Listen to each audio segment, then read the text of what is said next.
Okay, so back when Xiaomi had launched the Mi 11 Lite, everyone loved the design. I mean, why not? It had one of the most slimmest and had one of the most lightweight designs in the market at that time. But it did come with a Snapdragon 732 chipset, which, although is a very capable chipset, did seem a bit underwhelming with a price tag of Rs 23,000. Well, fast forward, the company has launched the Xiaomi 11 Lite NE 5G. And yeah, this time around, it does come with a more powerful and a much more capable Snapdragon 778 chipset. But then again, it also comes with a heavier price tag of about 28,000. So, is the Xiaomi 11 Lite NE 5G a winner? Or, well, is it still compromising when you compare it with its competition of possibly budget flagship devices? Well, that's what this video is all about. This is one from GTR and you're watching my long-term review of the Xiaomi 11 Lite NE 5G. Let's get started.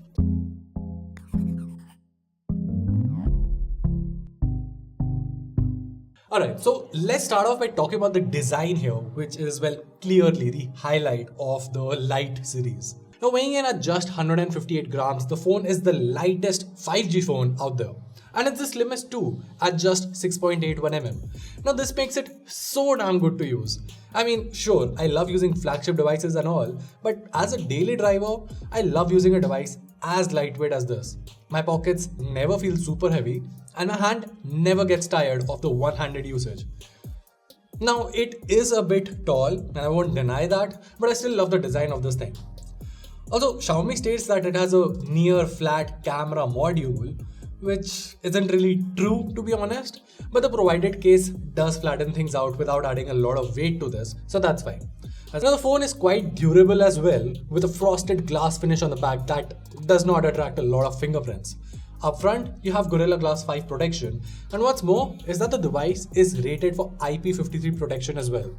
Now, despite having a beautiful AMOLED panel, which I will talk about in a bit, the phone does not come with an in-display fingerprint scanner. Instead, you get this physical one right here. Like, my preference ranks from the best one being rear fingerprint scanners, because that's where my index finger rests, and if not that, then the physical scanner on the side and the power button, because that's where my thumb rests. Having an in-display scanner just does not feel that ergonomic to me personally, and what's more is that this one is far more reliable, not to forget far more faster as well. Okay, now, so let's talk about the display here. 90Hz, Full HD, 6.5 inches panel. Sounds about decent, right? Well, the biggest highlight here is that this is a 10-bit AMOLED panel. Now, what that means is that you get far more colors and support for HDR10+. Heck, there's also support for Dolby Vision on this thing. Like, seriously, content consumption on this is a whole different experience. I've used flagship smartphones that don't have a display this good for watching Netflix. Not to forget that this packs in a dual stereo speaker setup as well, which further enhances the overall viewing experience. Also, for normal usage, 90Hz seems to be the sweet spot. Sure, you don't get 120Hz panel or a super fast touch sampling rate, but then again, that's more for a gaming phone. This is more for a general consumer, and that's where the Xiaomi 11 Lite NE continues to shine. Next up, let's talk about the camera setup here.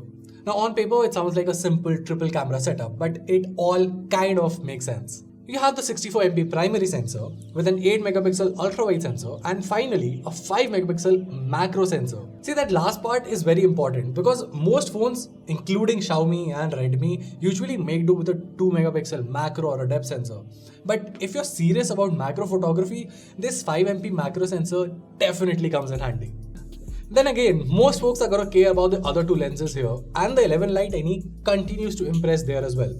The images are quite detailed and the HDR works very well. There's a slight tint of saturation here and there, but it's not a deal breaker for sure. The edge detection in portraits is also pretty good, though I wish that the phone did have HDR for portraits as well. The ultra-wide sensor here also has decent details, but we do see a slight shift in the color profile. Up front, the phone packs in a 20MP selfie shooter and the shots produced are, well, once again pretty good. The images have a good amount of detail and the colors are also on point, including the skin tones. Now, before we move on to the performance part, I just want to quickly shed some light on the connectivity options here. Like, as the name suggests, this is a 5G enabled phone, and Xiaomi has added support for 12 5G bands. Like, okay, honestly speaking, I cannot comment on the overall 5G performance because we don't have 5G here in India yet. But it's nice to know that whenever 5G comes, the Xiaomi 11 Lite NE will probably have support for whatever bands the network spectrums launch in India with, right? So, like I said in the intro of this video, the original Mi 11 Lite 4G was still a pretty good phone, but it was held back due to its, well, comparatively inferior or underclocked processor. Well, this time around we do have a Snapdragon 778 processor. Now, you will say that at this price point you can get budget flagship phones that come powered by the Dimensity 1200 SoC or even the Snapdragon 870, and they will definitely outperform this thing. But once again, those are performance centric or phones designed for performance enthusiasts. This is more of a general consumer phone, and in that segment, the performance really is very good. See, benchmarks aside, the phone actually holds up very well in day-to-day performance. It does not heat up a lot despite its slim form factor, and the phone actually flies through multiple apps without any lags. Now, as far as gaming performance goes, while you can game at high settings in titles like COD and BGMI, you do experience very slight hiccups when gaming for extended sessions. The thermal department can't keep up with the needs for extended sessions, so keep that in mind. Lastly, there's the battery life. The phone comes with a 4250 mAh battery, which is pretty decent when you combine it with a 90Hz panel and a power-efficient 778 chipset. Now, in my testing, I was easily able to use the phone for a full day without any issues. The phone has a 33-watt fast charger included, which can take things from 0 to about 60% in under 30 minutes, which once again is pretty fast. Of course, it's not as good as 65 watts or 67 watts that most other competing brands do offer, but like I said, for the majority of folks out there, 33 watts is still going to be pretty damn good. And that's pretty much the verdict here.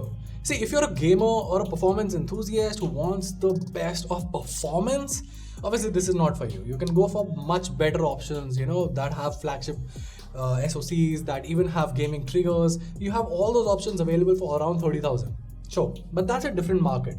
For the majority of the market, you need a phone with a reliable camera, a pretty good screen, a phone that's easy to hold, ergonomic to hold, and a battery that does not die on you.